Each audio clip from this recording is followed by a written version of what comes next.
진실 추적자 사건 반장 시작합니다.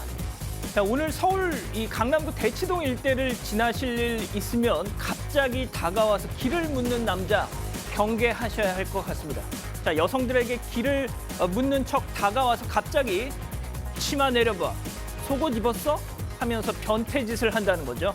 자, SNS에선 이렇게 이 피해 여성들 목격담이 이어지고 있다는데 이 연령은 20, 30대고 체격은 보통 다소 어눌한 말투를 쓴다니까 꼭 기억해 주십시오.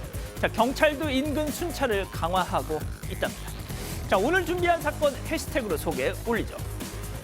이 5살 남자아이가 뇌출혈로 중태에 빠지자 이 엄마의 동거남 목마를 타다 떨어졌다 했죠. 거짓말이었습니다. 학대 때문이었고 구속됐습니다. 자, 정말 이런 인간도 있습니다. 치매를 앓는 80대 여성의 집에 수차례 들어가서 이 성폭행을 일삼던 50대 남성 얘기입니다. 영장 심사가 있었습니다. 자, 유력 인사의 딸을 사칭하면서 결혼을 빌미로 남성에게 수억 원의 돈을 뜯어낸 여성이 있습니다. 항소심 선고 결과가 나왔는데요. 다소 의외였습니다. 자, 월요일 오후입니다. 가장 답이 안 나오는 시간대죠. 이 사건 반장 보시면서 이 무료함 달래보시죠. 자, 준비되셨으면 대한민국과 전 세계 재외동포 가족 여러분의 시선을 모아서 출발합니다.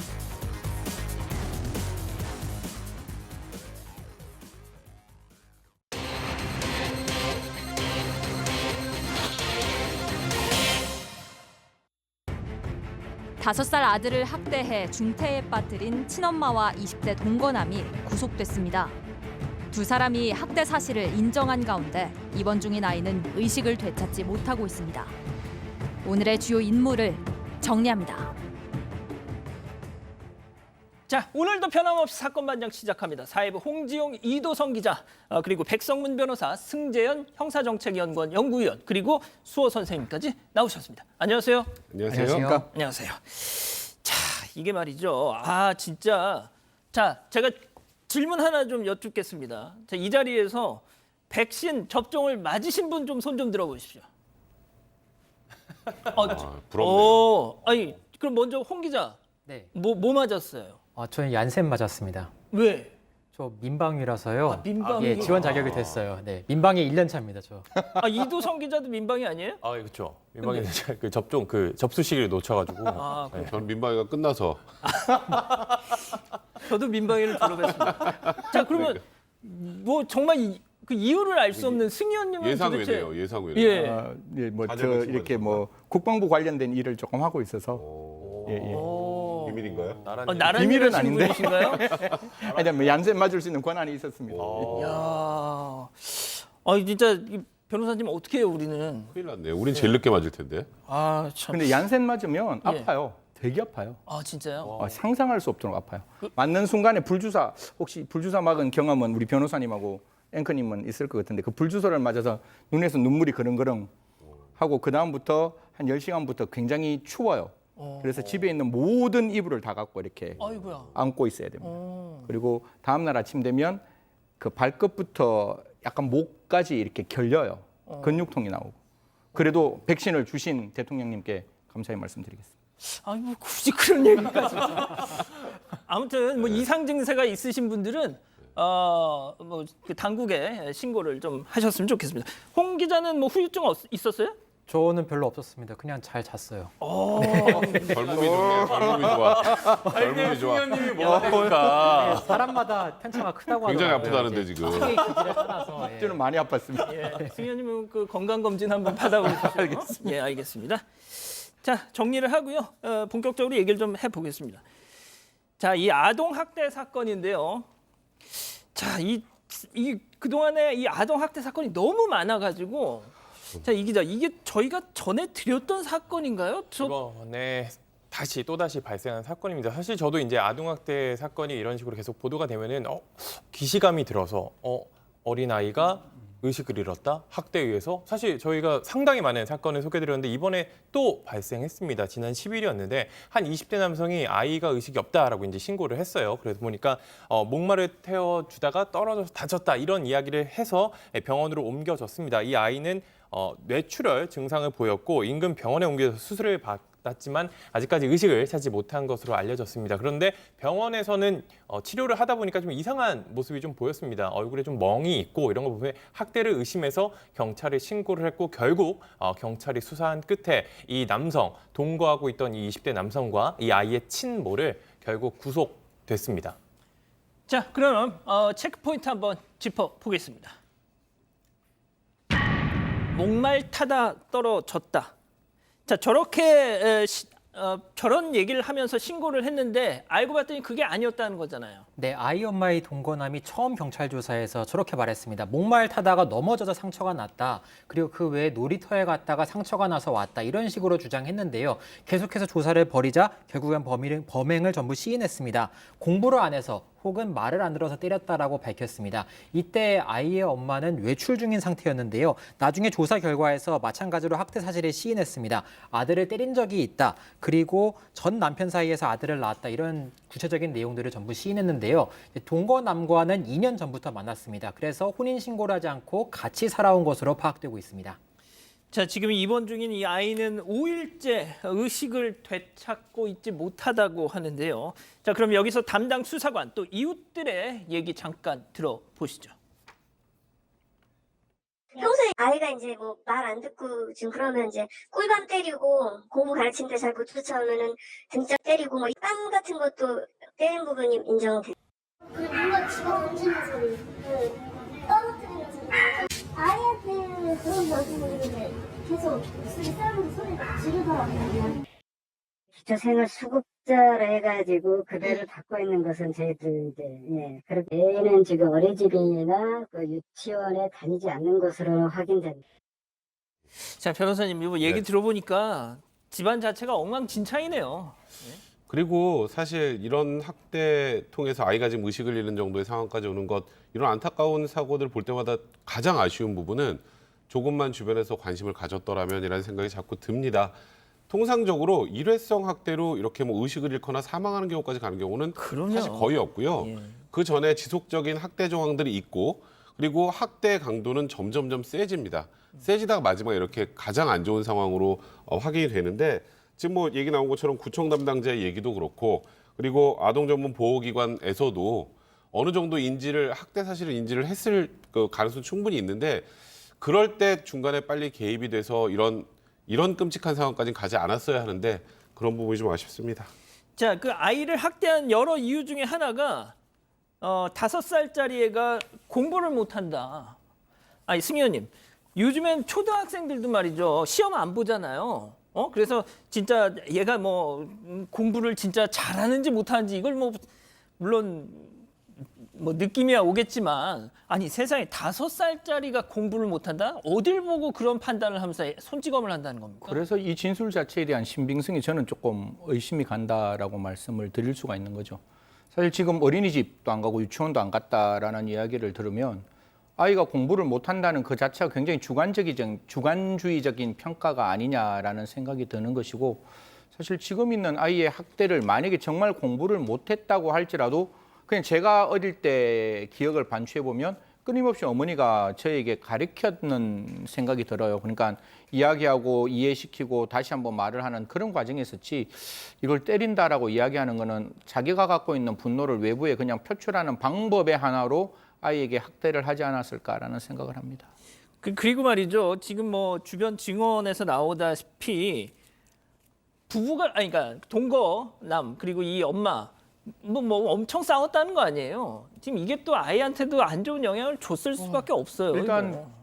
그 동거남하고 싸우는 과정을 아이에게 보이는 것 자체도 정서적 학대가 될 수 있어서, 혹시 시청자분들께서는 만약에 뭐 부부지간에 뭐 부딪힐 수 있죠. 그러더라도 아이 앞에서는 절대로 큰 소리 내시면 안 된다라는 말씀드리고, 그리고 대부분 다 그런 경험을 많이 가졌을 거예요. 저도 사실상 이렇게 제가 화가 났을 때 아이가 옆에서 재질의를 하면 오히려 그 재질의보다 훨씬 더 강력한 꾸중을 할 수 있는 가능성이 열려 있는데요. 지금 같은 경우에도 결국 부부싸움이라는 그 자기 자신들의 화풀이를 정말 5살밖에 안 되는 아이에게 하지 않았을까라는 의심이 분명히 들 수 있는 거라서요. 경찰은 이 부분에도 분명히 열어놓고 판단을 해야 된다라는 말씀 드리겠습니다. 그 앞서 백 변호사님이 이 주변의 어떤 관심, 이 지적을 해주셨는데 지난 9월에 자료를 보니까 주변 이웃 주민이 신고를 한번 했다고는 나오네요. 네, 신고를 했습니다. 이유가 있었습니다. 효자손으로 때리려고 하는 것 같다. 이렇게 신고를 했어요. 그래서 당시 경찰과 아동보호 전문기관이 파악을 했는데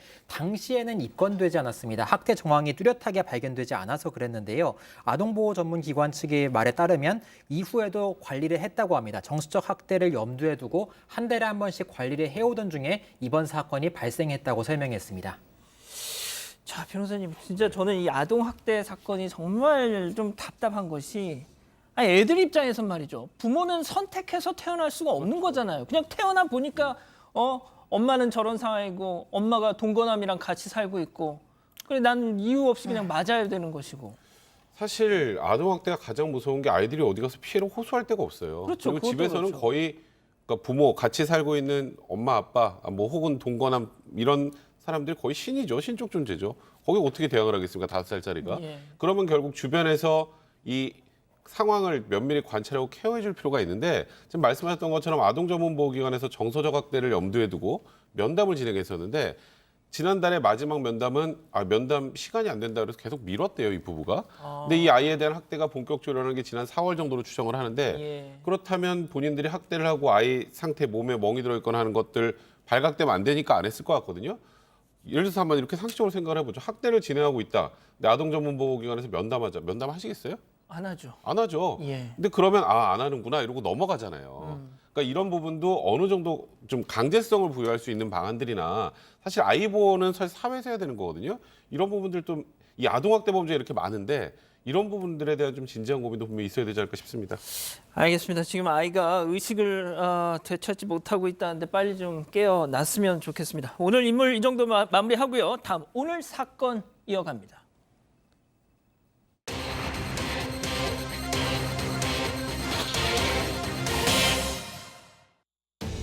치매를 앓는 80대 여성의 집에 수차례 침입해 성폭행을 한 50대 남성에 대한 영장 심사가 열렸습니다. 부모와 갈등을 빚은 아들의 목을 졸라 살해하려 한 60대 아버지가 재판정에 섰습니다. 오늘의 주 사건을 정리합니다.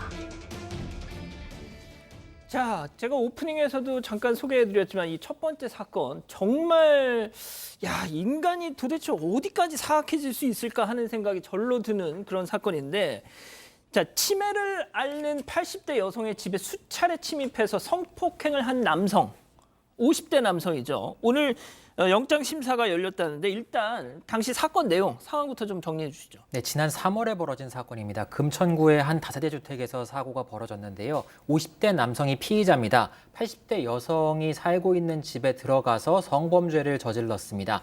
치매를 앓고 있는 노인을 상대로 범행을 했고요. 당시에는 혼자 집에 있었다가 범행을 좀 피해를 입은 것으로 확인되고 있습니다.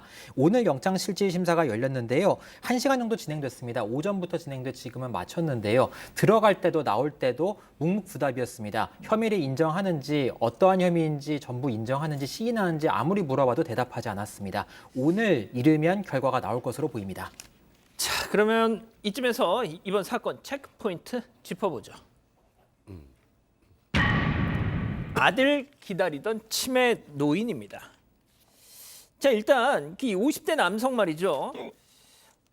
지금 일단 뭐 체크포인트 보니까 약간 어떤 정황인지는 이해가 가는데 어떻게 해서 그 집에 들어갈 수 있었던 겁니까? 일단 피해 여성, 80대 여성 같은 경우에 아들과 살고 있었습니다. 근데 아들이 이제 일을 하느라고 어머니를 집에 두고 이제 나갈 수밖에 없는 상황이었는데 이 아들이 언론 인터뷰에 한 바에 따르면은 예. 이 어머니가 치매 검사를 받은 적이 없지만 2년 한 반쯤 전부터 치매 증세를 보였다는 겁니다. 그래서 사실 혼자 있을 때 문을 열고 닫기가 어렵기 때문에 문을 열어놨다는 거고 그리고 예전에 화재가 발생한 적이 있었는데 이때 화재가 나면은 어머니가 문을 열지 못하는 상황에서 불이 난다면은 정말 큰일 날 수도 있는 거잖아요. 그래서 그 이후로 그런 큰일 날 뻔한 경험이 있어서 그 이후로 이제 문을 잠그지 않았다. 그래서 이제 어머니가 문이 열릴 수 있는 그 집에 혼자 있었던 상황이다. 이렇게 설명을 했습니다.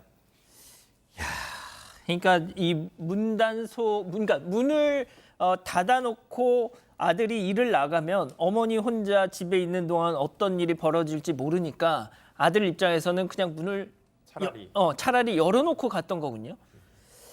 자, 그런데 이 50대 남성 경찰에 붙잡히고 나서는 당연히 뭐 오리발을 내밀었다고요. 네, 처음에는 이제 자신의 범행을 부인했습니다. 그런데 이 물증이 남을 수밖에 없었거든요. 이 남성이 들락날락하는 CCTV가 있었습니다. 그리고 이후에 이제 한두 차례 걸쳐서 범행을 저질렀다 이렇게 시인을 하기는 했는데요. 일단 경찰은 집 근처에 있는 CCTV를 확인한 결과 남성이 범행 전 일주일 동안 이 피해 여성의 집을 수차례 침입했던 것으로 확인을 하고 있습니다. 다만 그 전 일주일보다 더 전은 일단 CCTV 영상 보존 기간이 만료됐기 때문에 더 범행이 있을 수도 있지만 CCTV 상으로는 확인할 수 없는 상태였습니다. 아, 승현님 이거는 지금 저는 그러니까 뭐 저는 이런다고 해서 뭐 이 50대 남성의 범행의 어떤 무게가 줄어든다고는 생각하지 않지만 이 남성도 약간 지적 장애가 있다라는 얘기는 지금 뭐 자료에 적혀 있네요. 사실 이 지적 장애 정도를 저희들이 알 수가 없는 부분이잖아요. 분명히 보면 이 지적 장애가 있다라고 일컫는 50대는 예. 한 번의 성폭행이 아니라 꽤나 많은 여러 번의 성폭행을 했는 정황이 보이는 거고 그 과정에서 약간의 계획성도 보인다면 이 지적 장애라는 게 우리가 그렇게 판단할 수 있어요. 사물의 변별 능력과 의사 결정 능력이 미약하다 할지라도 종래에는 그 미약하면 반드시 형을 감경해야 한다라는 의무적 조항이 있지만 지금은 형을 감경할 수 있다라고 보이는 거기 때문에 이 부분이 과연 범죄의 결과에 어떠한 영향을 끼칠지는 저희들이 지금 속단할 수는 없지만 이 어떤 지적 장애가 보였다고 할지라도 범행에 나타난 여러 가지 정황은 계획적인 정황이 보인다라는 말씀 드리겠습니다. 아니, 당연히 계획적이죠. 이게 가장 그러니까 이런 표현이 좀 어떨지 모르겠습니다만 뒤탈이 없을 것 같은 범행 대상을 물색한 거 아닙니까? 이보다 더 계획적일 수가 있습니까? 자, 그리고 저는 참 이런 사건을 당하고 나는 그 피해자 가족 그 아들 있지 않습니까? 지금 상태가 뭐 마음이 참 그럴 것 같아요.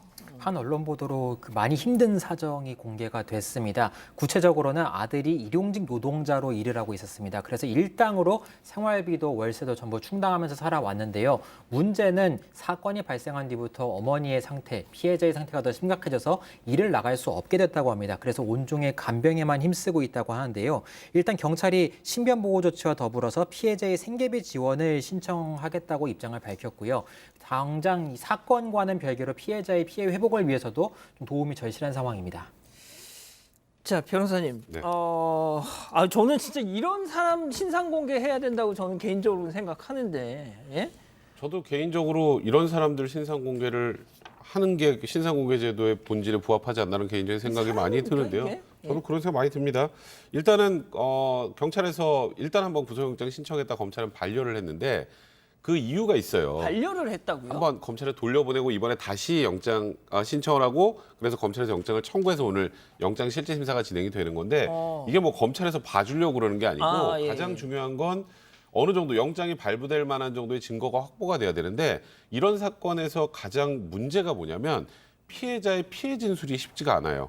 지금 말씀하셨던 것처럼 피해자가 80세 치매를 앓고 계신 분이기 때문에 이분이 지금 피해 상황을 정확하게 진술하는 게 좀 어렵다면 증거 부족으로 영장 기각될 수도 있단 말이에요. 그래서 이제 검찰에서 반려를 했던 것 같고 그러다 보니까 이제 경찰에서 프로파일러까지 투입을 해서 이 사람의 이제 자백 진술 같은 것들 좀 받아내고 그리고 이런 사건에 이제 나머지 증거라고 생각할 수 있는 CCTV 그리고 피해자의 현재 몸 상태 이런 것들을 기초로 해서 영장을 재청구한 것이기 때문에 이번 영장은 발부될 가능성이 높고요. 저도 아까 앵커 말씀하셨던 것처럼 이런 사람 신상을 공개해야 하는 것 아닌가라는 생각이 먼저 듭니다. 예.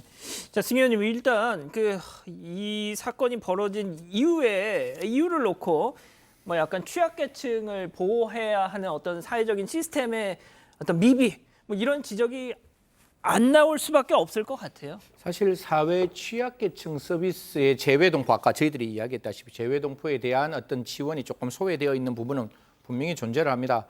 사실 피해자의 아들 측에서는 이런 이야기를 하죠. 어머니가 건강보험에 가입되어 있지만 장기 요양 등급 판정을 받고 서비스를 지원받을 수 있다는 사실은 알려지지 않았다. 이런 이야기를 하고 있는데요.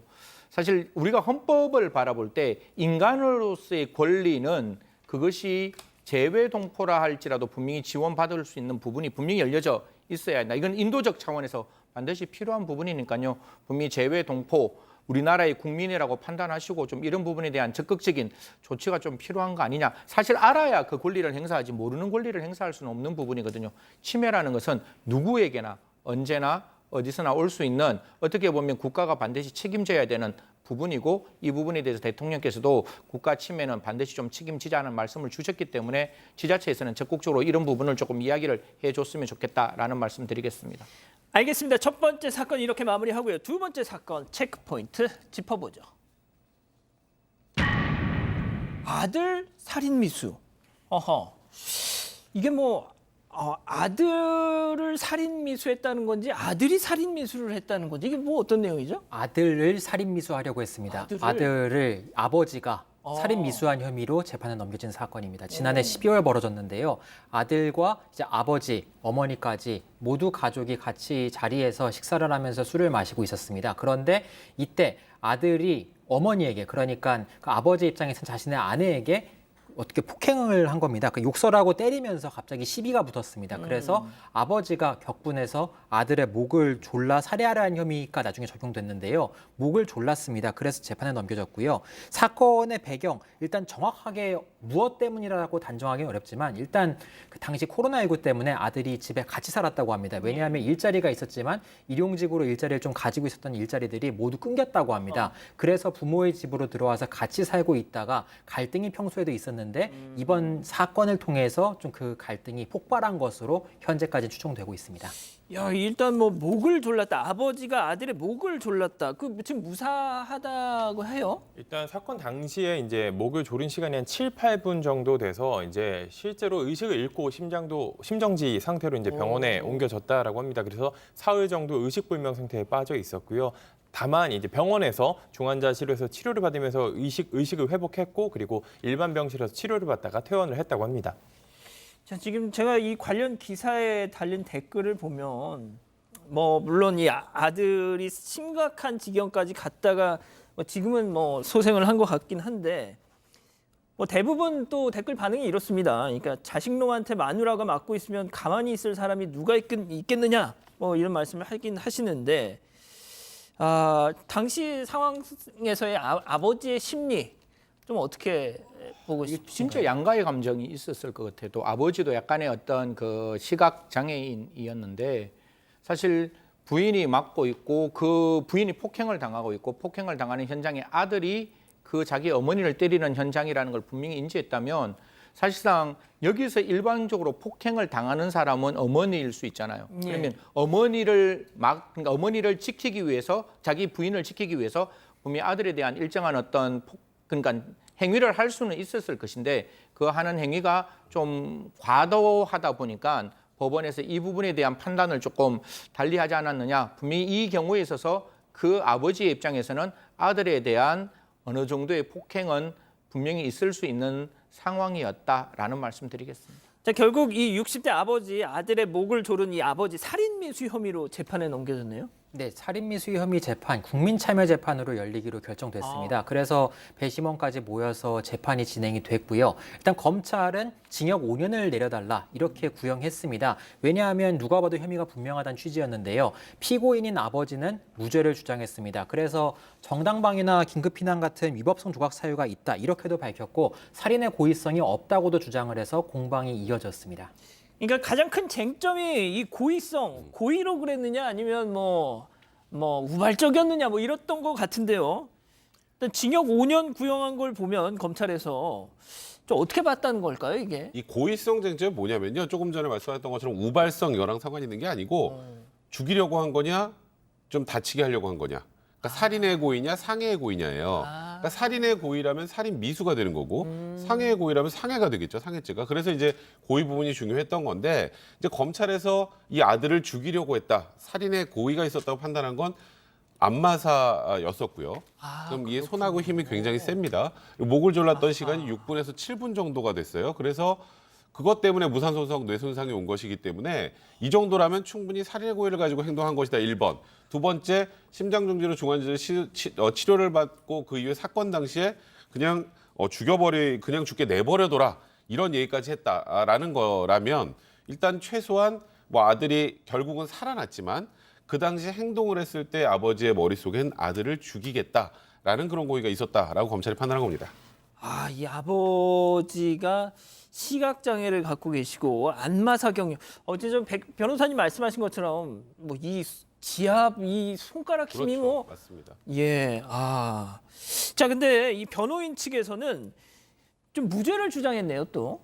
사실 첫 번째 이제 살인의 미필적 고의라고 말씀을 주셨는데 정말 사람이 죽을 수 있는 가능성을 인지했다면 그 사정이 어떤 사정이 있었는가 하면 아들의 반항이 제압되고 난 다음에 아내에게 경찰서에 신고해라 라고 이야기했다면 죽일 고의는 없는 거 아니냐. 신고하라고 말했으면 그것도 어떻게 그러네. 미필적 고의가 있겠느냐. 사실 저희들이 119에 이제 아이가 만약에 쓰러지고 있을 때 119에 신고했느냐. 그리고 오는 과정에서 이렇게 CPR을 하느냐. 이런 걸 가지고 미필적 고의를 판단하듯이 분명히 신고하라고 이야기를 했다. 이게 첫 번째고요. 두 번째는 이제 이게 아까 제가 말씀드렸다시피 아내를 위한 정당방위 형법 21조에 자기 또는 타인의 법익에 대한 현재의 부당한 침해가 있을 때 그거를 방어하기 위한 행위는 상당한 이유가 있는 경우 벌하지 않으니까 이 정도면 적어도 정당방위 영역에 들어갈 수 있다. 이게 두 번째 주장했는 것이고 세 번째는 수사에 미진이 있었다는데 시각장애인이기 때문에 그 피의자에 대한 진술조서 자체가 작성하기 어렵고 그걸 읽기도 어려웠다면 적어도 그 아들이 깨어나고 난 다음에 아들에 대한 진술을 받고 판단했어야 되는데 그런 부분에 대한 수사가 미진했기 때문에 전반적으로 봤을 때는 무죄라고 변호인 측에서는 주장했습니다. 자, 이게 이 기자 국민참여재판으로 진행이 된 건데 그럼 배심원들은 어떤 좀 판단을 내렸어요? 이 국민참여재판 직접 해보신 배심원으로 참석하신 분들도 있겠지만 일단 이 무작위로 이제 돼서 이제 배심원을 선정하고 그 재판을 쭉 지켜봅니다. 이 대부분이 이제 하루 안에 그날 다 결정이 되기 때문에 검찰 주장, 피해자 주장, 다른 여타 증거들 다 하고 그리고 결론을 내리게 됩니다. 이 배심원이 모두 9명인데 일단 6명이 유죄, 3명이 무죄로 판단을 했었습니다. 그리고 결국에는 이 판단을 구하는 쟁점이 과연 이게 살인의 고의가 인정이 되느냐 이게 첫 번째 그리고 이게 정당방위이냐 그리고 세 번째로는 만약 유죄라고 한다면은 형량이 어느 정도 될 거냐 이렇게 했는데 보신 것처럼 저렇게 의견이 갈렸고 양형에 관련해서는 9명 중에 6명이 징역 1년 6개월에 집행유예 2년을 선택한 상황이었습니다. 자, 그래서 재판부의 판단은 어땠습니까? 일단 고의성을 어떻게 할 것이냐 가장 중요하죠. 근데 살인의 고의는 있다고 봤습니다. 그러니까 살인미수는 인정을 했고요. 그러면 살인미수가 인정이 된다고 하더라도 정당방위 상황이라면 이제 위법성이 사라지기 때문에 무죄가 나올 수 있는데 예. 정당방위 상황이 되려면 제압하고 끝냈어야 되는데 6분에서 7분 정도 목을 들어서 의식을 잃을 정도라면 이거는 정당방위 요건 중에 상당성 요건을 이제 벗어난 것이기 때문에 정당방위라고 인정하기는 어렵다. 예. 그래서 결국 유죄 판단을 했는데요. 여기서 주목할 만한 게 배심원들이 양형을 존중해서 1년 6개월의 집행유예 2년을 선고했는데 살인죄의 최저 형량이 5년입니다. 5년을 한 번 감경하면 2년 6개월이죠. 근데 1년 6개월 어떻게 나왔을까요? 미수로 절반 깎고 그다음에 양형에서 참작할 만한 상황. 아니 애 엄마가 지금 이렇게 폭행을 당하는 상황인데 그럼 아버지가 가만히 있어야 되느냐? 그렇죠. 이건 충분히 참작할 만하다라고 해서 한 번 더 감경이 돼서 징역 1년 6개월의 실형 선고를 피하고 집행유예를 선고한 겁니다. 일단 구속된 상태로 재판을 받아왔는데 바로 석방이 됐습니다. 그 변호사님한테 마지막으로 짧게만 좀 더 여쭤볼게요. 지금 아들이 저 괜찮습니다. 이제 나중에 깨어나고 나서 저희 아버지 뭐 처벌하지 말아주세요 이렇게 선처를 호소했다는데 그런데도 뭐가 됐든 유죄란 말이죠. 피해자가 선처를 호소한다고 해서 유죄와 무죄가 바뀌진 않습니다. 피해자의 선처라는 건 이제 예를 들어 살인죄, 살인미수죄는 뭐 친고죄도 아니고 폭행죄처럼 반의사불벌죄도 저 처벌 원하지 않으면 처벌 안 하는 범죄가 아니기 때문에 일단 피해자가 처벌 원하지 않는다면 이건 아주 강력한 양형 요소가 되는 거죠. 그래서 죄명이 살인미수인데 집행유예까지 선고가 됐다. 이렇게 정리하면 되겠습니다. 승 의원님들 하실 말씀이 있다고 손을 드셨습니다. 네. 이게 제가 만약 변호인 측이면 이게 21조 사망이라는 게 있거든요. 야간 기타 불안스러운 상황에서 당황, 경악, 흥분 등으로 인한 경우는 벌하지 않는데 시각장애인의 입장에서는 제가 봤을 때 굉장히 좀 이렇게 불안하고 당황했을 거예요. 이게 일반적으로 우리가 바라보는 시각이 아니니까. 그렇죠. 그럼 21조 사망에 따라서 이 정도면 책임 조각도 가능할 수 있지 않을까. 그걸 과연 국민참여재판에서 논의했는지는 모르겠지만 그 부분도 조금 열어놓고 판단하면 어떨까. 이 가해자의 좀 이렇게 신체적 환경을 조금 더 고려하는 그런 것도 필요하지 않을까 그런 생각을 합니다. 알겠습니다. 두 번째 사건 이렇게 마무리하고요. 오늘 법 이어갑니다.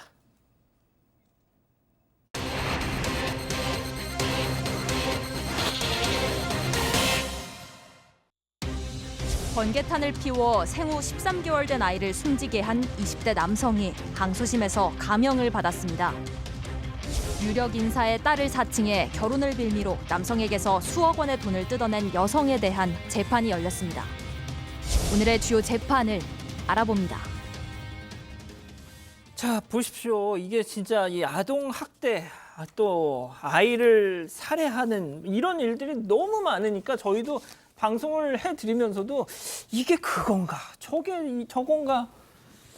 자, 이 기자, 이건 어떤 사건에 대한 재판입니까? 돌이 갓 지난 아들과 단둘이 살고 있던 20대 남성의 이야기입니다. 근데 이 지난해 2월에 자신의 집에서 아들이 있는 상황에서 번개탄을 피워서 아들과 함께 어떤 극단적인 선택을 하려는 정황이었는데 결국에 본인은 목숨을 건지고 아들만 숨지게 된 상황입니다. 뿐만 아니라 이런 일을 벌이기 전에도 아이를 방임하고 또 이마를 수차례 때려 폭행한 혐의까지 받았습니다. 자, 지금 뭐 이 기자가 잠깐 설명을 했지만 이 20대 남성 아이하고 같이 있는 공간에서 번개탄을 피웠다.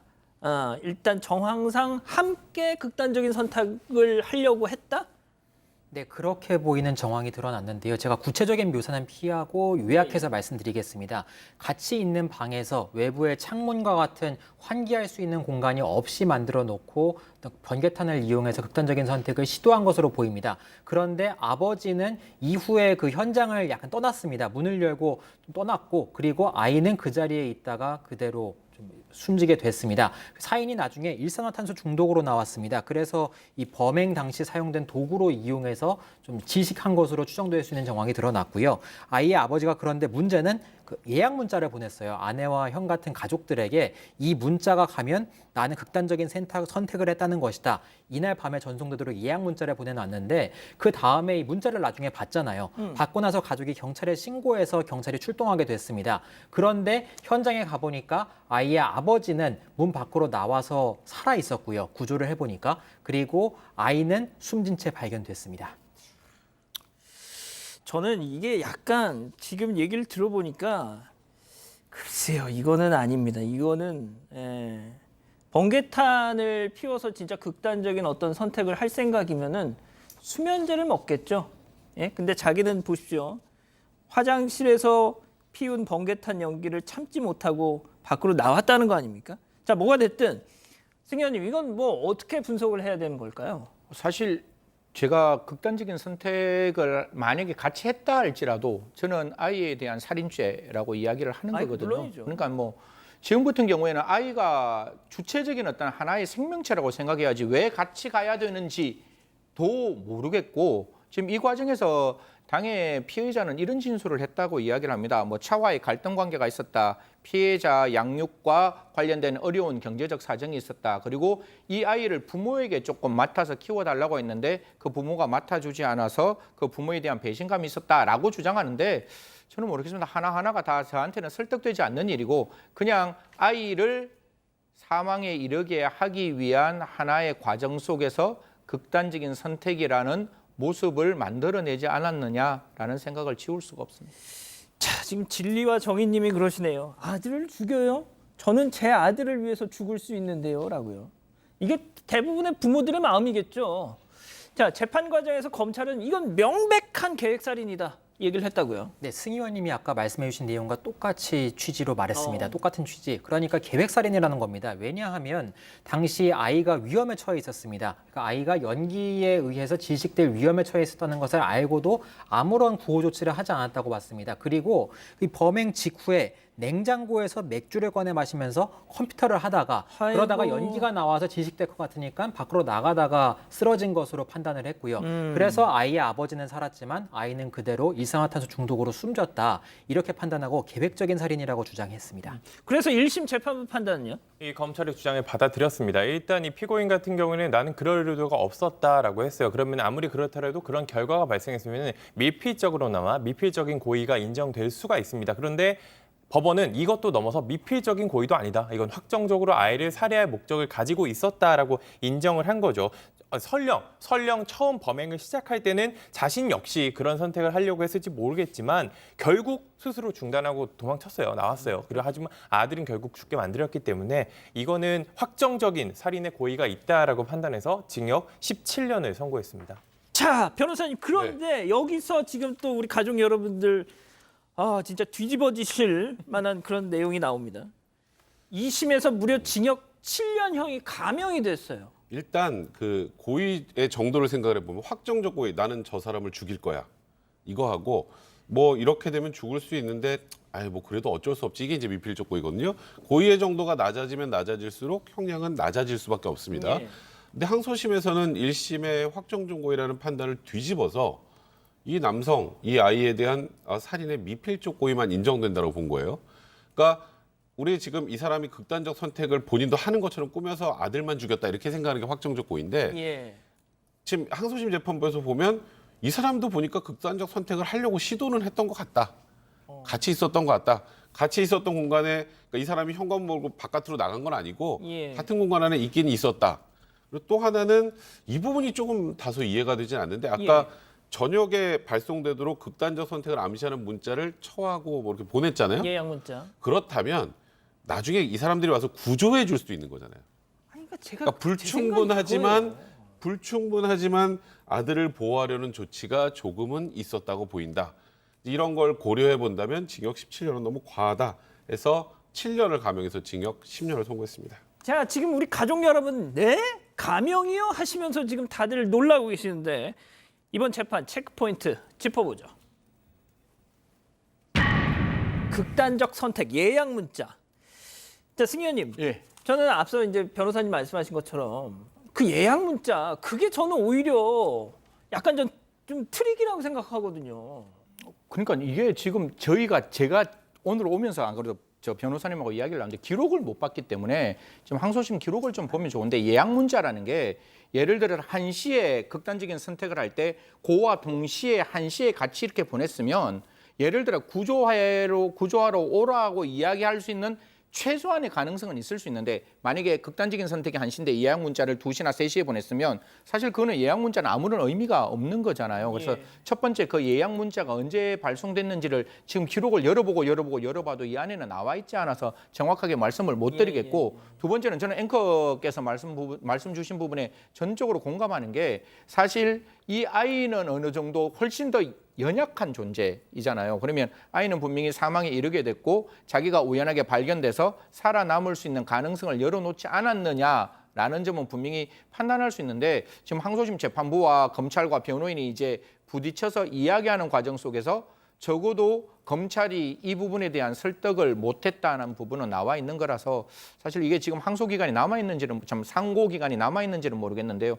상고할 수 있으면 상고해 보는 것도 나쁘지 않다라는 말씀드리겠습니다. 이건 분명히 법리적인 부분에서 심리 미진이 있는 부분이 있을 수 있으니까요. 변호사님은 어떻게 생각하세요? 짧게 좀 부탁드립니다. 사실 그 사람의 머릿속으로 들어가 보지 않는 이상 우리가 확정적 고의를 가졌는지 미필적 고의 있는지는 알 수는 없습니다만, 일단 재판부 판단은 사실 의심스러울 땐 피고인의 이익으로 가는 거고요. 말씀하셨던 것처럼. 그리고 지금 재판부가 주목을 했던 건 이 사람이 홀로 아이를 양육하고 처음부터 아이를 방임하진 않았다고 해요. 그리고 이제 본인 스스로 이제 뭐 다른 사람, 주변 사람들에 대한 배신감이나 홀로 양육하면서 생기는 그런 극단적인 스트레스들이나 이런 것들 때문에 이제 극단적인 선택을 해야겠다. 그때부터 아이에 대한 학대가 있었다고 하거든요. 그렇다면 이런저런 사정을 다 종합해 본다면 현재 나와 있는 기록상으로 내용은 확정적 고의보다는 미필적 고의로 재판부가 판단했을 가능성이 높다고 생각하고, 이에 반하는 다른 추가적인 증거나 관련 자료들이 있다면 대법원 상고심에서, 어제 법률 관련된 문제니까 다퉈봐야 될 부분이 아닌가 싶습니다. 알겠습니다. 자, 첫 번째 재판 이렇게 마무리하고요. 두 번째 재판 포인트 짚어보죠. 모조리 가짜였다. 자, 이게 무슨 얘기입니까? 저 이 사건 이 오늘 방송을 위해서 제가 자료를 조사하다가 정말 헛웃음밖에 안 나더라고요. 어떻게 진짜 대단하다라는 말밖에 안 나오는데, 결혼을 전제로 하면서 이 남성을 만나기로 하면서 자신의 신분을 완전 다 가짜로 꾸며냈습니다. 그러고서 이제 돈을 뜯어낸 이야기인데요. 두 사람이 처음 만난 건, 이 남성과 여성이 처음 만난 건 2011년이었습니다. 이 뉴질랜드에서 만났는데 이 여성 자신을 87년생이라고 소개를 했습니다. 그런데 나중에 수사기관에서 확인해 보니까 75년생이었어요.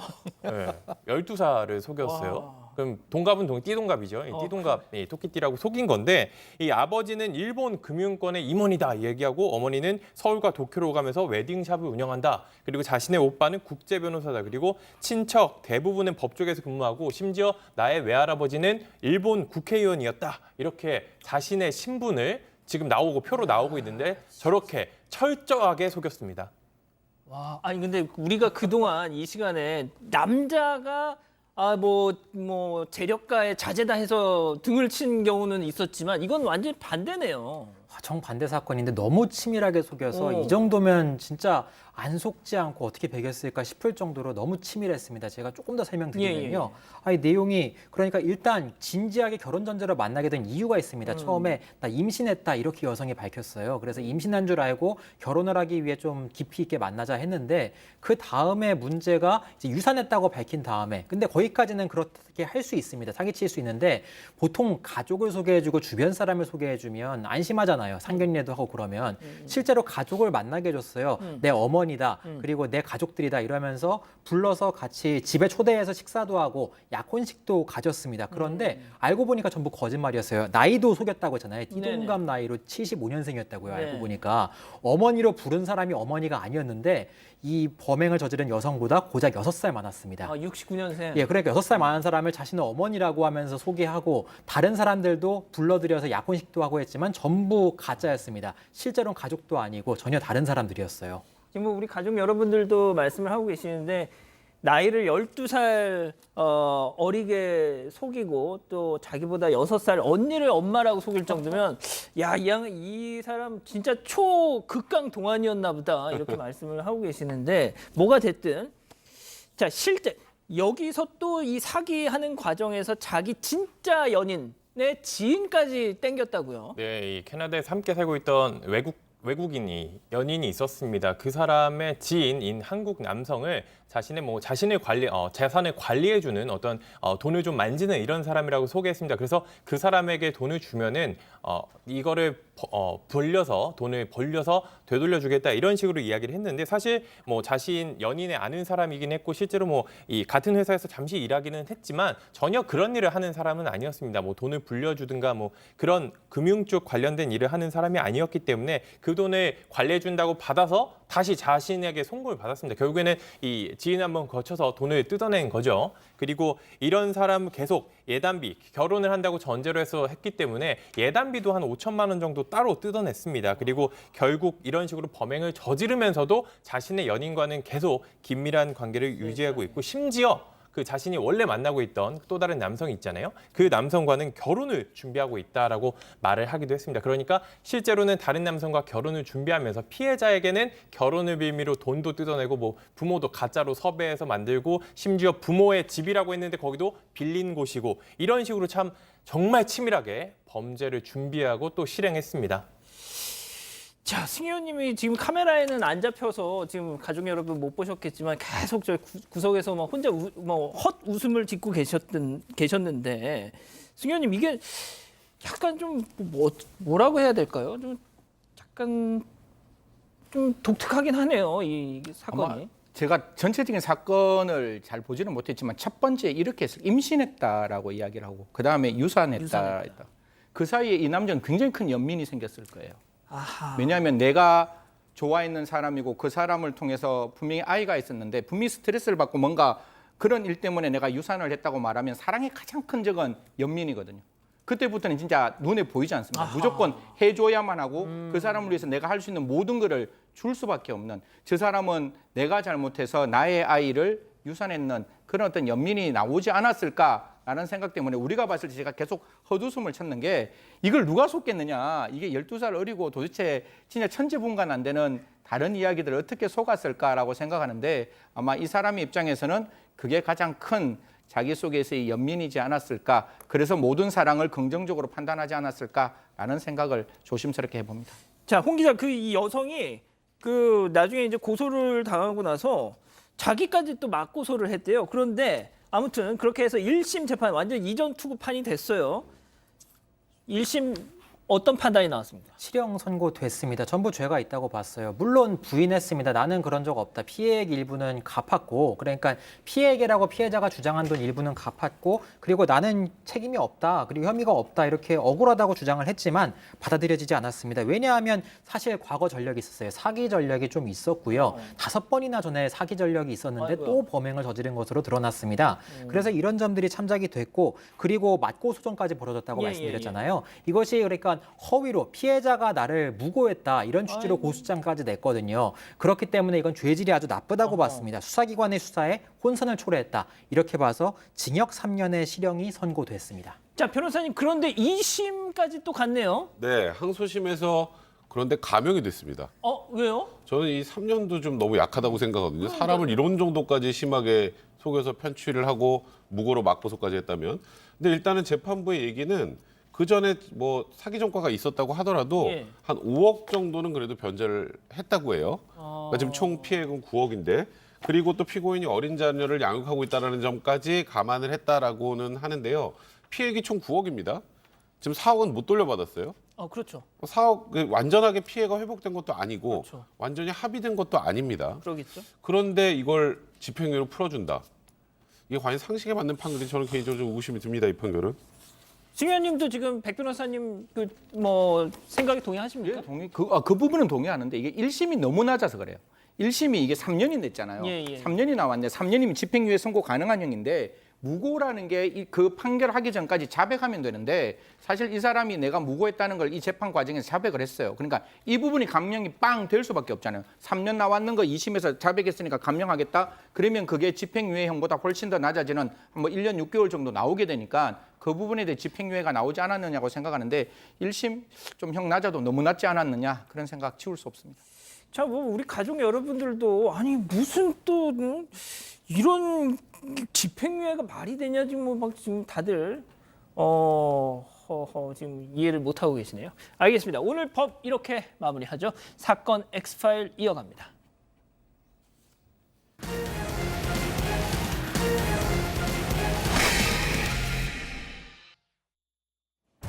일어나 보니 아내와 딸이 숨져 있었다. 며칠 전 소방당국에 이런 내용의 전화 한 통이 걸려왔습니다. 딸은 질식해 숨졌고 아내는 극단적인 선택을 한 모습이었습니다.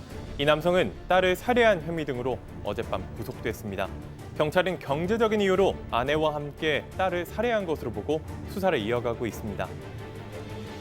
6년 전에도 비슷한 일이 있었습니다. 40대 남성 강모 씨가 자신의 아내와 두 딸을 살해했습니다. 그리곤 가족을 살해했다. 나도 곧 극단적인 선택을 할 것이라며 신고했고 몇 시간 지나지 않아 붙잡혔습니다. 직장을 잃고 주식 투자로 생활비를 벌던 강 씨가 생활고 때문에 범행을 했다는 주장이 나왔지만 석연치 않은 구석이 많았습니다. 명문대를 나와 외국계 회사를 다녔던 강 씨는 고가의 아파트와 외제차를 소유하고 있었고 아파트 매매만으로도 빚을 다 갚고 수억 원이 남는 상황이었기 때문입니다. 대체 왜 그랬던 걸까요? 오늘 사건 엑스파일에서는 2015년 벌어진 세무녀 살인 사건을 들여다보겠습니다.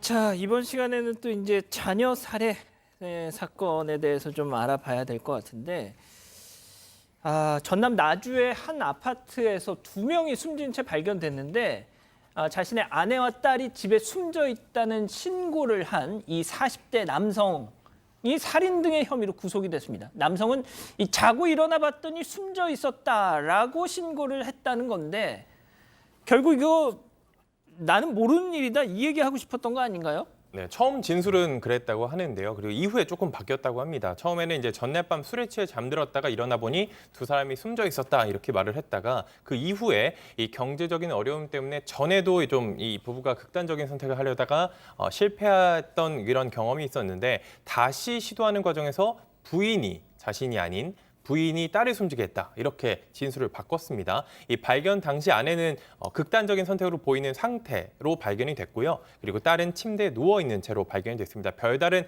외상은 없었기 때문에 이 경찰은 부검 등을 통해서 정확한 사망 경위를 파악할 방침입니다. 저희가 이 자녀 살해 사건 이슈를 많이 다뤘었는데 그러니까 아이 학대도 그렇고요. 승 의원님. 진짜 아이들은 그냥 자신의 의지와는 상관없이 태어났을 뿐이에요. 그런데 또 이런 상황에서는 또 본인의 의지와는 상관없이 또 죽임을 당합니다. 그것도 부모한테 말이죠. 이게 정말 잘못된 생각 중에 하나가 아까 방금 전에도 말씀드렸다시피 아이가 자기의 소유물로 생각하는 걸 첫 번째 버려야 된다고 생각합니다. 제가 여기 방송에 나와서 한 2번 정도 말을 했는 것 같은데 부모가 자녀를 사랑하는 건 학습의 효과이지만 자녀가 부모를 사랑하는 건 맹목적이에요. 왜냐하면 자녀는 부모 없으면 못 사니까. 그래서 부모가 하자는 대로 아이들은 따라갈 수밖에 없는 거예요. 그 사이에 그 아이들이 얼마만큼 공포스러웠고 그게 얼마만큼 무서웠을까라는 생각은 분명히 해야 되는데 그게 아버지가 하라 그러고 어머니가 하라 그러면 따라갈 수밖에 없는 거거든요. 그렇기 때문에 우리가 흔히 말해서 동반극단적인 선택은 그 아이에게는 분명히 살인이다라는 말씀을 드릴 수 있고 이와 또 한 가지의 말씀을 드리고 싶은 거는 국가는 이런 경우에 있어서 아이가 분명히 제대로 클 수 있는 안전망을 좀 만들어서 만약에 부모의 입장에서 정말로 이런 어떤 상황의 극단에 몰리게 된다 할지라도 아이들은 절대로 같이 가지 않을 수 있는 사회 안전망을 좀 만들어야 되지 않느냐. 그래서 2가지가 꼭 필요합니다. 절대로 자기의 소유물이 아니라는 생각, 그 전근대적인 그런 생각은 버려야 할 뿐만 아니라 사회에서는 이러한 가정들이 정말 제대로 다시금 설 수 있도록 사회 안전망을 만들어야 한다라는 말씀 드리겠습니다. 자, 제가 이 카드 대란이 한창이었던 2003년도에 이런 사건이 있었습니다. 이 고층 아파트에서 이 엄마가 2딸을 베란다 밖으로 던지고 남은 아이가 셋이었는데 아이 하나는 자신의 품에 안고 극단적인 선택을 했어요. 근데 그 주변에 나중에 사건이 벌어지고 나서 주변 그 이웃들 얘기를 들어보니까 아이들이 막 살려달라고 우는 소리가 들렸더라는 겁니다. 아이들은 살 수 있습니다. 살고 싶어 합니다. 물론 부모도 그런 선택을 하면 안 되지만 설령 100번 양보해서 부모가 없다고 하더라도 아이들은 어떻게든 살 수 있습니다. 예? 자, 이 사건과 제일 비슷한 사건이 서초동 일가족 살해 사건일 것 같아요. 아내와 2딸을 살해하고는 나도 극단적인 선택을 할 거다 뭐 이런 신고를 했었다고요? 네, 소방당국에 직접 신고했습니다. 내가 아내와 2딸을 살해했다. 나도 극단적인 선택을 할 것이다라고 말했는데요. 이 사건이 2015년 1월에 일어났습니다. 40대 남성이 자신의 아내와 2딸, 3 모녀를 살해한 사건입니다. 이 사건 당시에 이제 수면제를 이용해서 범행을 저질렀습니다. 아내와 2딸에게 모두 범행했고요. 지금 현장 검증을 위해서 출발하는 장면이 나오고 있습니다. 경찰차를 타고 있는데요. 당시에 그래서 모두에게 수면제를 이용해서 범행을 저지른 다음에 메모를 남겼습니다. 가족들에게 남기는 메모였습니다. 먼저 천국에 가라. 나는 지옥에 가겠다. 남은 돈은 양가 부모님 치료비와 요양비로 써라. 이런 메모를 남겼고요. 그 다음에 밖으로 나와서 소방당국에 전화를 겁니다. 아파트에 가면 내가 살해한 가족이 있다. 그리고 나도 죽으려고 나왔다. 이렇게 말을 합니다.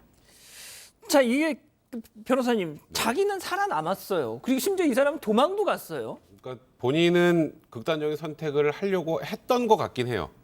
이제 아파트에서 나와서 충북 청주의 이 대청호에 가서 극단적인 선택을 시도하려고 했었던 것 같은데 그 후에 도주를 하고 결국 9시간 만에 경북 문경에서 검문 검색하는 과정에서 검거가 됐거든요.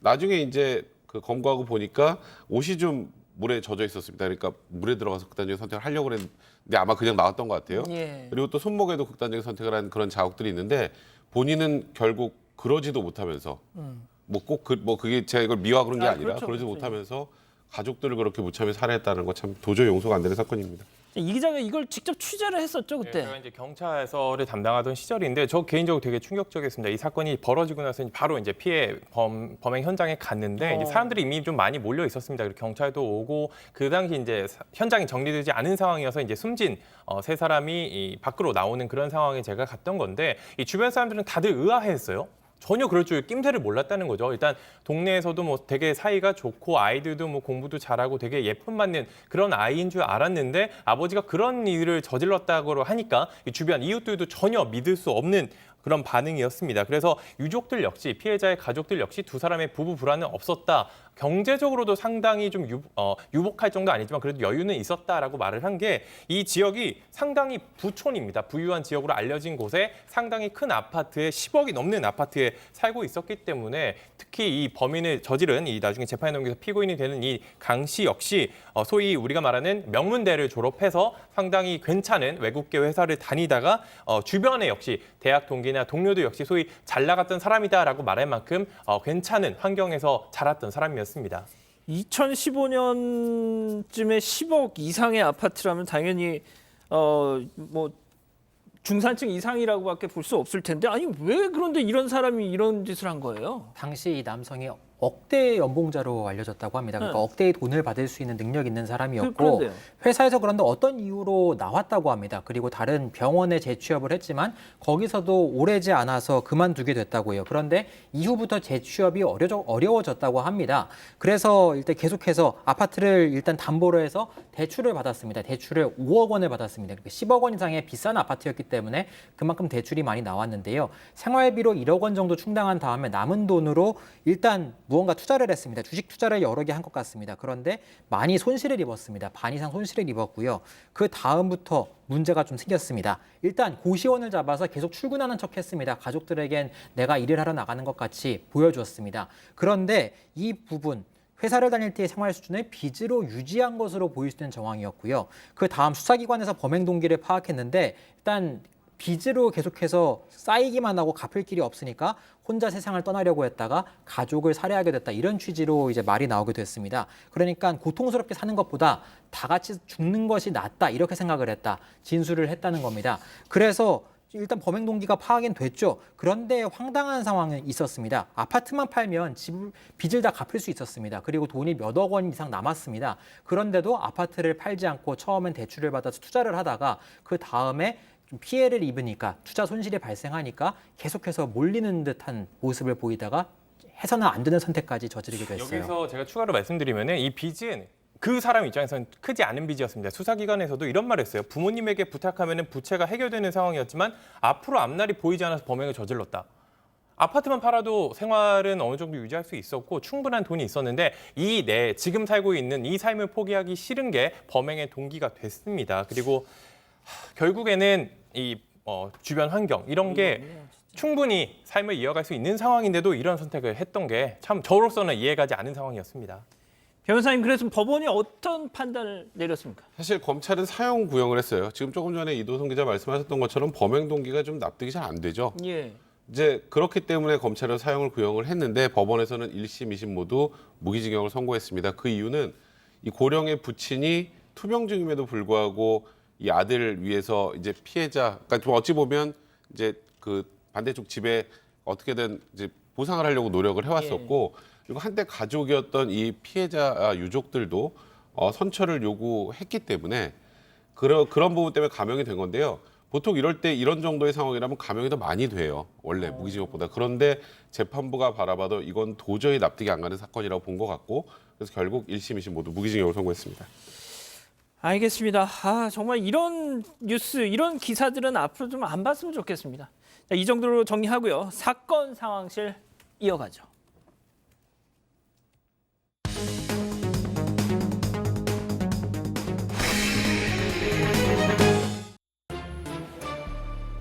지금 이 시간 사건 상황실에 올라온 화제의 뉴스입니다. 광주 건물 붕괴 사고로 숨진 희생자들의 장례 절차가 마무리됐습니다. 9명의 목숨을 앗아간 광주 재개발구역 건물 붕괴 사고. 참사가 발생한 지 엿새째인 오늘 오전, 희생자 중 가장 어린 고교생을 포함해 2명의 발인식이 진행됐는데요. 같은 학교에 다니는 친구들이 고인의 마지막 길을 눈물로 배웅했습니다. 한편 경찰은 재개발 사업 공사 수주 과정에 조폭 출신 인사가 개입했다는 의혹이 사실인지 확인하고 있는데요. 사고가 발생한 뒤 건물 철거 공사 관련 문제점들이 속속 드러나면서 공분을 사고 있습니다. 10대 아들이 태권도장에서 낙법 교육을 받다가 사지가 마비됐다는 국민 청원이 올라왔습니다. 사흘 전 청와대 국민청원 게시판에 올라온 글입니다.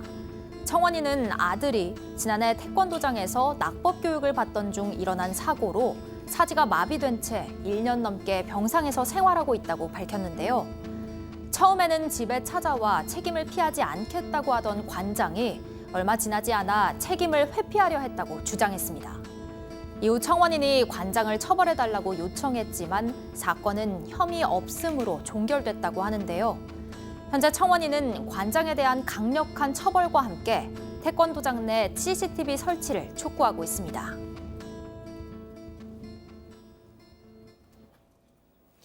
자, 이건 뭐 진짜 태권도장에서 이 낙법 교육을 받던 초등학생이 사지가 마비됐다는 국민청원. 야, 이게 이 학부모 입장에선 말이죠. 진짜 좀 답답할 수도 있겠네요. 네, 국민청원 내용만으로는 정말 그러니까 하루아침에 아이가 사지가 마비돼서 그러니까요. 아이 엄마가 모든 것을 다 해줘야 되는 혼자서는 일어날 수도 없고 밥을 먹거나 뭔가 화장실에 갈 수도 없는 그런 상황이 됐다고 토로하고 있습니다. 구체적으로는 당시 지난해 사건이었습니다. 지난해 2월에 경추 골절이 발생했다고 합니다. 낙법 교육을 받다가 발생을 했는데요. 당시에는 관장이 책임지고 돕겠다고 말했지만 이후에 보험조차 접수하지 않았다고 청원인이 말합니다. 그래서 수사기관에 수사를 요청했는데 무혐의 처분으로 종결됐다고 말합니다. 이유가 CCTV가 없어서 자신의 아들이나 주변에 있던 어린이들의 진술에 의존해서 수사가 진행됐다고 하는데요. 결론적으로는 혐의가 확인되지 않아서 종결됐다고 합니다. 그래서 좀 책임을 외면하고 있는 도장 지도자를 처벌할 수 있게 도와달라. 그리고 CCTV 설치 의무가 있도록 만들어달라. 그렇게 해달라고 청원을 통해서 촉구하고 있습니다. 자, 광주 철거 건물 문제점 속속 드러나고 있습니다. 야, 진짜 이런 이 뭐 조폭 출신이 뭐 또 여기에 개입돼 있다 이런 소문이 나온다고요? 공사 수주 과정에서 이제 조직폭력배 출신의 한 인물이 개입했다는 의혹, 이 소문이 퍼지기 시작했고 경찰이 그게 실체가 있는지 확인을 하는 과정에 있습니다. 그래서 수사에 들어가기로 했고 이런 어떤 의혹이냐면 이 인물 A씨라고 하겠습니다. A씨는 2007년에 재개발 재건축 용역이나 대행업을 하는 회사를 만들었고 자신의 아내에게 맡겼는데요. 이 업체를 통해서 조합이 시공사와 설거업체 선정 등을 할 때 배후에서 관여했다. 이런 의혹이 제기되고 있는 상황입니다. 자, 그리고 철거공사 과정에서 불법 재하도급 계약이 실제 존재했다. 이렇게 드러나고 있죠. 사실 뭐 전형적인 하도급 후려치기에 되는데 저희들이 하도급을 왜 막고 있는가 하면 하도급이 가면 갈수록 밑으로 갈수록 분명히 그 금액이 줄어들 수밖에 없고 지금 나와 있는 공사비가 28만 원 정도였는데 마지막 하도급을 하고 난 다음에 4만 원밖에 안 되었다. 그럼 85%가 줄어드는 거예요. 24만 원짜리 철거를 4만 원으로 한다면 과연 그게 제대로 된 철거가 될 수 있을까요? 분명히 이번 기회로 이것도 뭐 매번 하는 이야기지만 분명히 법이 만들어져 있으면 그 법에 따라서 좀 이렇게 하도록 하고 제가 딱 한 말씀만 드리면 중대재해처벌 등에 관한 법률이 새로 만들어졌잖아요.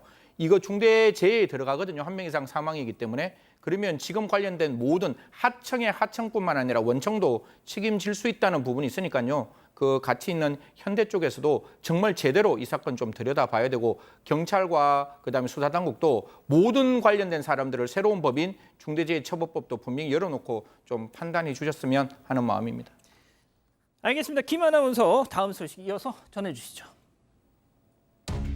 오토바이를 타고 난폭 운전을 한 혐의를 받는 폭주족의 리더가 전국 최초로 구속됐습니다. 차도를 막고 떼지어 달리는 오토바이들, 천천히 달리면서 교통을 방해하는데요. 차 사이를 요리조리 지나며 달리던 이들은 경찰차도 따돌리고 달아났습니다. 심야 시간대 도로를 질주하는 폭주족들인데요. 그동안 대대적으로 폭주족을 단속해온 경찰이 폭주족 리더로 알려진 20대를 붙잡았습니다. 지난 1월 31일부터 3월 31일까지 대구 도심의 주요 도로에서 폭주족 활동을 주도한 혐의를 받는 20대. 경찰은 도로교통법 위반 등의 혐의로 이 20대를 구속했습니다. 방랑식객의 요리 연구가 임지호 씨가 영면에 들었습니다. 그제 새벽 갑작스러운 심장마비로 세상을 떠난 요리 연구가 임지호 씨. 오늘 고인의 발인식이 거행됐는데요. 발인식에는 고인의 유족과 지인들만 참석해서 그의 마지막 가는 길을 배웅했습니다. 전국 각지를 돌아다니며 자연의 재료로 새로운 누리를 선보였던 고 임지호 씨. 방랑식객을 통해 이름을 알렸던 그의 소식에 많은 이들이 안타까워하고 있습니다. 최근까지도 건강한 모습으로 활발하게 방송 활동을 했던 고인이기에 더 큰 안타까움을 자아내고 있는데요. 삼가 고인의 명복을 빕니다. 지금까지 사건 상황실이었습니다. 자, 진짜 심장마비 이거 정말 그 주말에 덴마크 에릭센 선수 있잖아요. 축구하다가 갑자기 큰일 날 뻔했죠. 와, 진짜.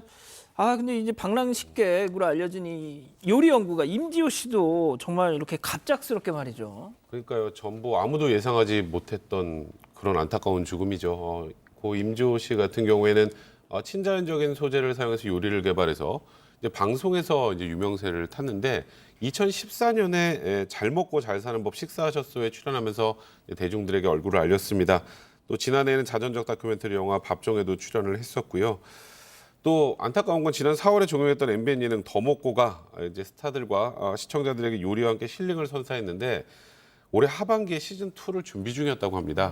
그런데 시즌 2는 더 이상 이제 진행을 할 수 없는 상황까지 됐네요. 그러네요. 정말 안타깝고요. 고인의 명복을 빕니다. 예.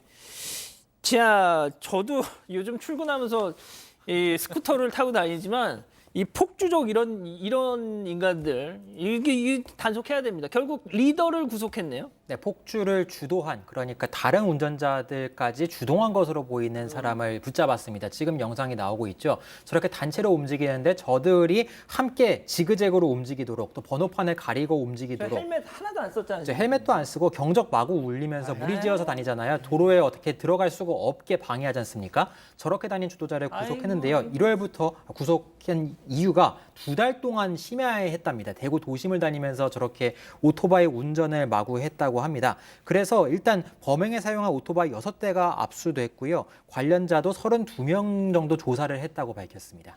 승 의원님, 저거를 이제 경찰관 분들이 단속을 하다 보면 경찰분들도 위험하단 말이죠. 많이 위험하죠. 저 어떻게 해야 됩니까, 진짜? 저는 개인적으로 이렇게 앞에 차단막 설치해야 된다고 봅니다. 이게 전체적으로 그냥 몇 차선을 막는 게 아니라 우리 저 앞에 보면 이렇게 지그재그로 갈 수 있도록 이렇게 군대 같은 거 보면 앞에 이렇게 딱 철책 팍 치잖아요. 예. 사실 그런 걸 쳐서 더 이상 못 넘어가게 만들어야지 오토바이가 골목으로 빠져가면 더 이상 잡을 데 없거든요. 그래서 큰 대로변에 이미 그게 정보가 나오면 정보를 딱 치고 대로변에서 좀 차단하는 게 필요하지 않을까라는 생각이 듭니다. 그러다 저 사람들 또 사고 나면 어떻게 막 이렇게 지그재그로 막 하다가 뭐 그 부분이야. 저 사람들 알아서 할 일인가요? 그러면 또 국가의 책임을 물을 거는 같은데. 그러니까 왠지 또 막 나 뭐 단속 때문에 다쳤다 하면서 또 막 누구 핑계 댈까 봐 말이죠. 참 딜레마에 빠져 있는 거죠. 그럼에도 불구하고 진짜? 반드시 조폭은 저 폭주족은 막아야 한다라는 말씀드리겠습니다. 알겠습니다. 자, 사건 상황실 이 정도로 정리하고요. 기다리시던 중간 광고의 시간이 왔습니다. 채널 고정, 리모컨 돈터치 30초 뒤에 뵙겠습니다.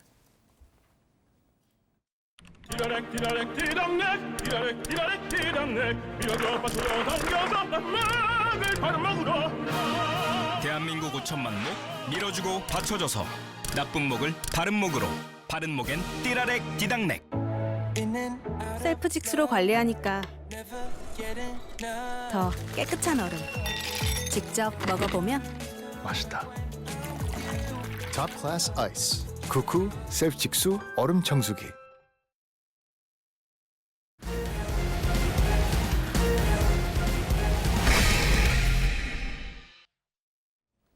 자, 사건 반장에서는 우리 가족 여러분들의 사연 기다리고 있습니다. 해시태그 사건반장 해서 SNS에 올려주십시오. 자, 오늘은 사연의 주인공도 소개를 해드려야 되겠죠? 보여주시죠. 자, 대전 서구의 사반가족 김경진 님입니다. 경진 님이 잠깐 망중한을 즐기고 있는데 집 마당에 저렇게 길냥이 한 마리가 무단 침입을 해서 쉬고 있더란 거죠.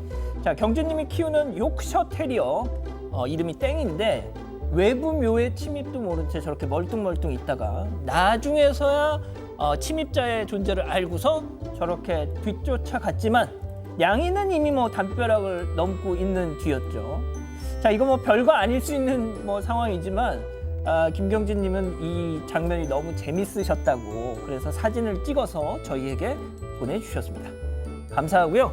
자, 여러분의 소소한 일상이 뉴스가 됩니다.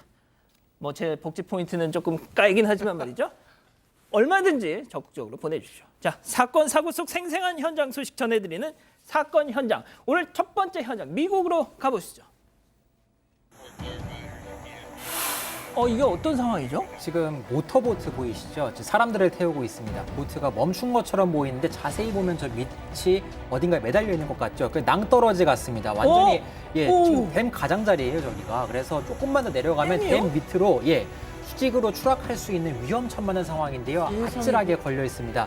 순찰대와 구조대가 출동해서 보트를 구조하기 위해서 천천히 접근하고 있는데요. 이거 딱 영화에서 보던 상황 아니에요? 영화에서 저렇게 멈춰 있잖아요. 아슬아슬하게 매달려 있고 그런 것처럼 지금 4명의 승객이 타고 있는데 저기서 간신히 저렇게 지금 구조대가 줄에 매달아서 이렇게 나오거든요. 순찰대가 당시에 아찔한 순간을 전해왔는데요. 잠깐 들어보시겠습니다.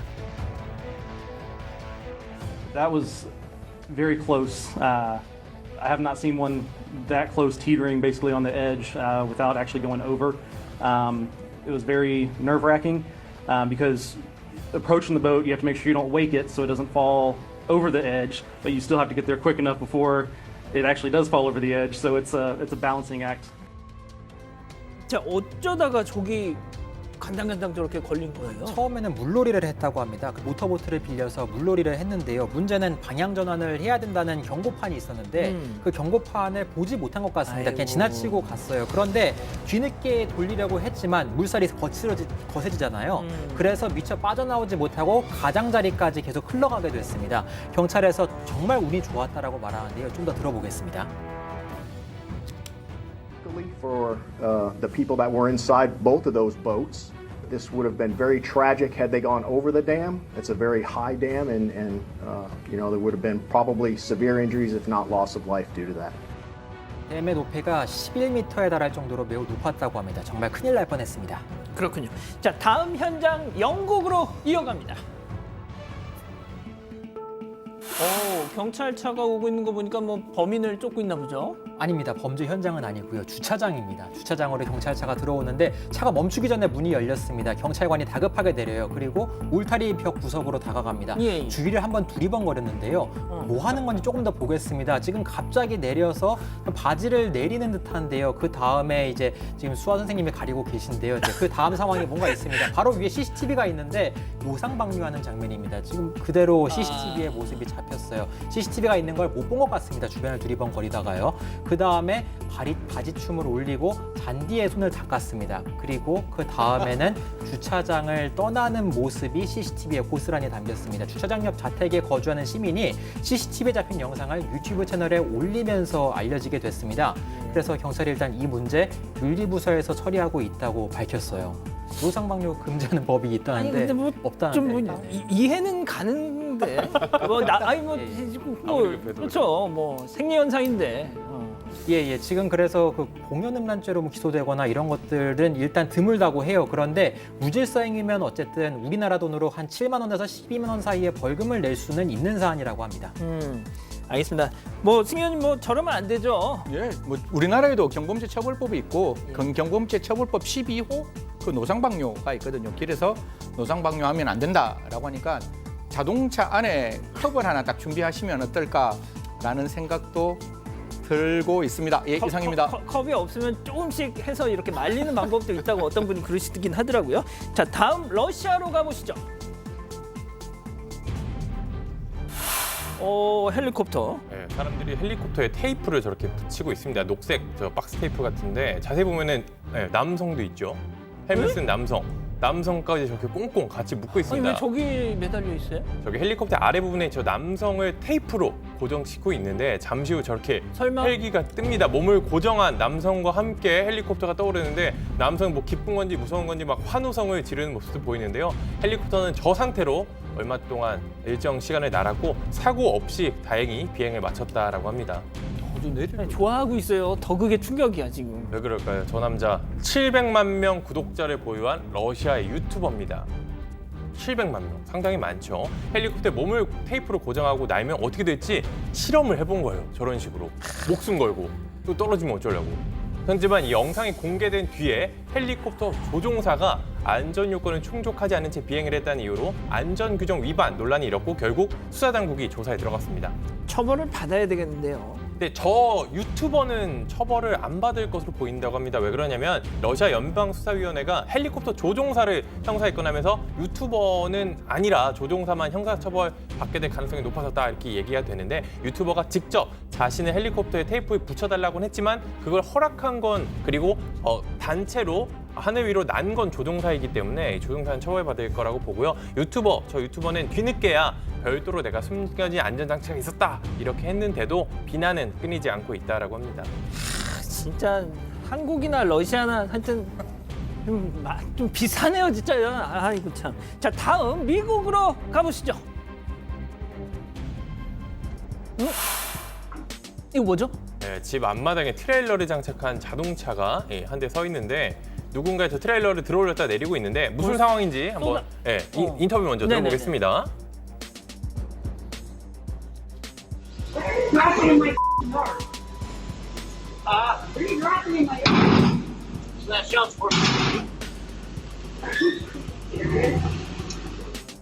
네, 제정신이냐고 묻고 있는데 알고 보니 저 남성 이혼한 부인에게 주기로 했던 딸의 양육비를 1센트짜리 동전으로 집 앞마당에 지금 보이세요?